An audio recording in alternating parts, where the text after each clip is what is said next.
Hello friends, welcome to Career Plot. In this lecture, we are going to discuss pricing strategies. So till now we have spoken about economics, we have talked about the basics of marketing, and now we need to talk about pricing because pricing is one of the very important factors for marketing professionals, for digital marketeers, for anyone who is participating in product strategies. And pricing is based on multiple factors such as production cost, distribution cost, sales costs, and obviously what the customer wants to pay, right? So we'll discuss various points of pricing in this lecture. So first of all, there are two types of pricing. The first one is cost-based pricing. Now, cost-based pricing is taking account of your production cost and then all the associated peripheral costs, including sales, marketing, distribution, and then putting a margin over it and equal to make it selling price. In your junior classes, you would have learned about cost price and sales price or selling price. This is what it all happens. All the packets or all the products in the market, physical products in the market or digital products in the market, you will see they all mention an MRP, maximum retail price, and that's called selling price, which includes your margins. Cost price is very straightforward because it accumulates or it accounts for all the costs which have been incurred in production of that product, right? In the physical world, this is very common. Typically for any product like cars, phones, shoes, or any apparel or any other product you buy, generally cost-based pricing is done because they want to make sure that at least they have recovered the cost, if not made the profits. Margins are the ones which drive the profit and generally takes care of the microeconomics of the company or microeconomics of the product in that sense that I need to go in profit or at least I need to recover my cost. I don't want to go in losses because anything which is sold at less than the cost price is making you suffer a loss. Now, cost price helps in maintaining a profitability, and that's why you'll see all the traditional businesses, whether in physical world or in digital world, are running always generally in cost-based model. Value-based pricing. Now, value-based pricing is a new phenomena. It's not very old phenomena. It's about 10 to 15 years old, where now people have figured out that the value of product has to be perceived by the consumer. So you might say that my product costs $10,000 or let's say 1 lakh rupees to produce, but then the consumer does not see that value. Consumer thinks that the product cost should be not more than $100 or let's say $10 or in some way. So value-based pricing is done to achieve economy of scale. For example, if you make a software or if you make a product online and you want to sell it for $10,000, it will not work because people don't buy those expensive softwares, and that's why cloud came in, because now in cloud systems you can actually put the whole software on the cloud, distribute the system in such a way that it is accessible over the website, and keep the cost low as $10 or $15 compared to downloadable softwares like example in the past has been sold by Microsoft, where you had to pay hundreds of dollars for a price, right? So value-based pricing touches economy of scale that everyone can afford it. It is not based on your production cost. It is not based on your distribution cost. It is based on what the value customer or a consumer perceives that he wants to pay for that product. And definitely it achieves that only millions of copies or millions of products have to be sold to achieve profitability. And profitability is definitely takes a longer time for companies who are based on value-based pricing. For example, again, let's say you want to buy a membership of Bitbucket, or you want to buy a membership of GitHub, or you want to buy a membership of Netflix. It will be value-based pricing. And the way typically people do is that they will say that, okay, this is the money which I can pay for it. And that's how marketing strategies have been driven in the market. It generally focuses only on the need of the customer. That a customer will, you have to get into the need segment. As soon as you make price high, it becomes the want segment of that. So on short runs, companies do suffer losses to go for economy of scale, but on longer run, they make millions of dollars and they make a lot of money on that part. The third is called price priming. Now, price priming is not the pricing technique. So the pricing models are only two, cost-based or value-based, but priming is another technique applied by people so to make sales faster, to make people understand the value much faster. For example, if you watch movies regularly, and I tell you that, hey, you go to a movie hall or a movie theater to watch movies once a month, and then you spend 1,000 rupees per person on a movie because you spend on a ticket which is 300 to 400 rupees, and then you go for there's a travel cost. You do pay for parking, you pay for popcorns, you pay for cold drinks, and then you spend 3 hours there and then 2 hours traveling back. And you do it once a month, the cost will be coming down to 10,000 rupees annually.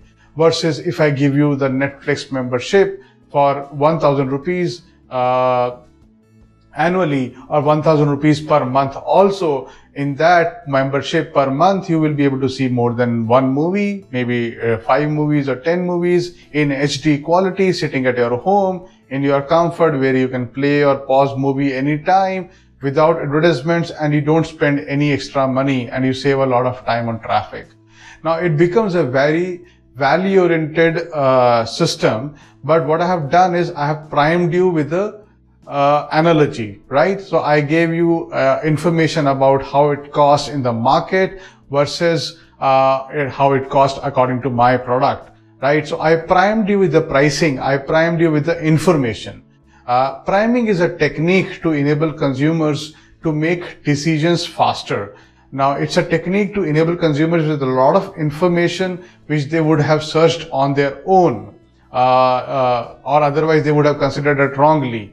So priming is used to tell people that this is the things available in the market and these are the information available which I'm giving to you directly. Now, please take a decision quickly. And this helps in closing the sales very, very fast.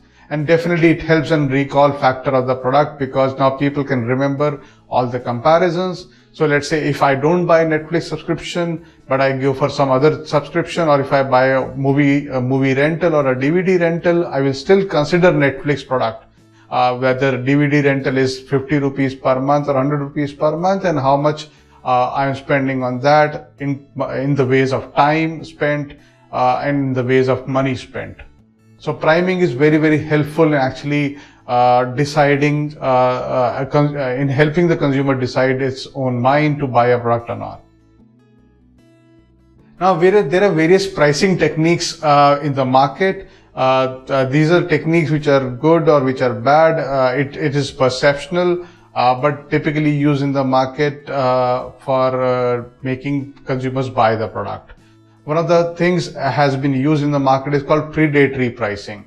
Now, predatory pricing is generally done when the markets are new, when you're launching a product, and typically you go and launch product at a very, very low price. This helps in creating monopoly, or this helps in launching a new market, or this helps in getting the consumer base faster acquired to your company. Right? Generally, it drives competitor out of business if done over a long period of time. And this is done by large companies to keep competitor out of the system and drive small companies out of business. But this helps in acquiring customers faster. So predatory pricing is done by airlines, or predatory pricing is done by, again, car companies and phone companies a lot. Discriminatory pricing. Now, discriminatory pricing is when you charge a set of customers differently. right? So for example, if a product has to be sold in US, it is priced at $100. If a product has been sold in India, it has been priced at $10. Although the features are same and the customers are similar, but the prices are discriminated based on the geographies or based on the demographics or based on other segmentations of the customers, right? For example, Amazon Prime. Amazon Prime is a service which helps you use Amazon shipping at a free cost and faster shippings, and of course Amazon videos, all inclusive in a monthly charge. If it is of $99, if it is America, and $499 rupees if it is India, right? And which is very huge difference in price range, because it's a 10 times difference of the money. Now this depends on, because Amazon Prime is launching in India, and they are doing discriminatory pricing to acquire market, and obviously it's predatory mixed up with this, but they are also doing discrimination between US customers and Indian customers too. But it helps maximize the profits, and obviously it is helping in acquiring a lot more customers faster, definitely. And it looks at the social economy, society and its economy in the context of the nation, in the context of the country and the segment of the users. The third is called deceptive pricing. Deceptive pricing is very, very straightforward. As it names, it tricks the customer into buying something, right? So if you remember as an example, that when you buy airlines tickets online, right, they are showing you lowest price always till the time you end up paying for it, right? So as soon as you hit the pay button, suddenly you will see that there is a convenience charge getting added. The convenience charge can be small to very big, but those price changes happen at the time of payment, not at the time of when you were looking at the price. And this is called deceptive pricing. This is to lure you that we are the cheapest, we are the best, or we are in any way good for you to purchase. So anyway, when you're deceiving a customer to trick customer into buying your product is called deceptive pricing. The electronic stores are always running out of fashion sale, out of business sale, limited stock sale.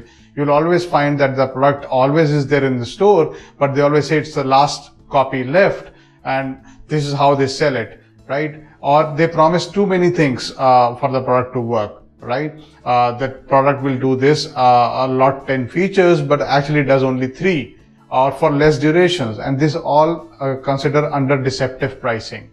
That the product is not doing what it's supposed to do, or it is being sold for something costlier than it was shown on the screen. Thank you.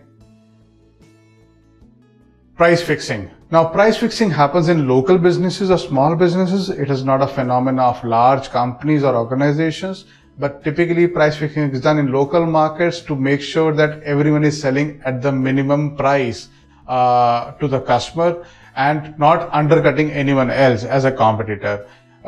Generally, local businessmen or the small shop owners do this job so as to make sure that everyone is happy and everyone is secure. It is not based on quality, it is not based on price. It is simply just to make sure the market is running for everyone and customer is not going below a certain price levels. So in this session, we learned all about 2 pricing models, cost-based pricing and value-based pricing. Value-based pricing has been very much open phenomenon in the digital market, typically in software as a service models. And you will learn a lot more about value-based pricing as we go further. Priming is a technique to provide context of the product to the consumer. We have looked at different ethical or unethical pricing techniques, whether it's predatory pricing or discriminatory pricing, or it is deceptive pricing or the price fixing. They are not falling into the category of illegal pricing strategies, but definitely some of them fall into unethical practices. But it's the consumer who has to decide what is unethical and what is ethical in his case. Thank you very much.